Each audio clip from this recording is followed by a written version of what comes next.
I had a fake license when I was younger that got taken away so quick. Should we arrest her now? Prove it. You just admitted it. I know. I'm really bad at this. When it comes to changing your identity, the devil is in the details. I'm Sarah Hardstark, host of the true crime podcast, My Favorite Murder. With the help of former LAPD and CIA agent Henderson Cooper, and expert interrogator Detective Michelle Wood, we'll help you recognize the tactics of a true con. Tons of disguises in this episode. I want to hear from you, Coop. You are the expert when it comes to identity changing. What you want to do is you want to impact a person's first quick impression. You have to find a way to do it in the most subtle way possible. Right. Because dramatic often had negative results. You're going to want to match things. Okay. So you're a brunette. Yeah. And you have brown eyebrows. Yeah. So if you put on a platinum blonde wig, someone's going to go, huh, she has platinum blonde hair and brown eyebrows. What are some subtle ways that you can change your identity if I'm not going to put on a wig or a mustache? Subtle things like the way you walk. If you have a way of speaking, you might change that. You know, how many times have you spoken to somebody and you quickly recognize Southern accent, Boston accent, New York accent, California accent, even though we don't have accents in California. Right? Yeah, you do. For me, it would be actually really hard to try to blend in. I'm left-handed. Oh. That's one thing that people will pick on right away because when you're left-handed, you kind of do things backwards. So I would almost have to change my mannerisms because people always know me. I talk with my hands, and then I do stuff a little awkwardly because I'm left-handed. I'm left-handed as well, and it's not backwards. It's the correct way. Ah, I like that. I like that. What's one big thing that, like, perps do to give themselves away? Habits are what get you caught. Okay, like what kind of habits? You cannot go visit your mom. That's like crazy. you can't go to your mom's house. Yeah. You can't make a phone call to your mom because that is how you're gonna get found out. How about tattoos? Like, obviously, I have a big giant tattoo that's really unique. I'm gonna get found out. Do you guys do like tattoo removal? If you have elaborate tattoos, it's going to be difficult. In my case, because I had to work often in other identities, I've never worn a ring. There's no ring line to show that there was something different. Does your wife like that? Never mind, sorry. If people ask you about your life when you're pretending to be someone else, do you give them the truth up to a point, or do you just make something up completely?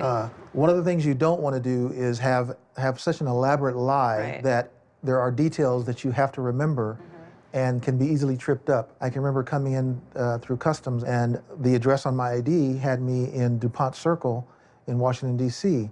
Well, in this foreign country, the customs agent had gone to school in the U.S., and he lived near DuPont Circle. I needed to be as brief as possible in that moment because I did not need to get into conversation and questions about things that may trip me up. If you're trying to not be located, stay off of social media. I had an offender that I was looking for. He fled the state, and we really had no idea where he was. He wasn't active on social media, but I looked at all of his friends' accounts. And so I locate his friend, and he's at a basketball game, and I look at the picture, I'm like, oh, who's in the background? The offender. So that's how we ended up finding him. People just can't help themselves. People are real dumb online. Yeah, people just stop paying attention. I don't know what it is in this day and age. Like, we post everything on social media, and, oh, let's take a picture in front of my house, and you can see the markers of the address. So I'm like, okay, you do realize that you just gave the world your home address. That scares me. The other thing about social media is that everyone presumes that if I am careful about my acts with social media, but I'm friends with you, I'm not in control of what you do or do not do. Right, I'm like, Cooper, smile. Exactly. What if I was in witness protection program and this is the way I did it, is just went on Television? I'd be pretty stupid. Or brilliant. Or brilliant, right? Coop, thank you so much for being here tonight. Michelle, let's talk about those masters of disguise from this week's episode of Imposters. We need to talk about Maddie as Marilyn. Maddie has been a different person this whole season. I mean, I think the saying is true. Yeah. You play dress up long enough, you're bound to get lost in the disguise. Right. Yes. Does she even know who she is at this point? She's tofu.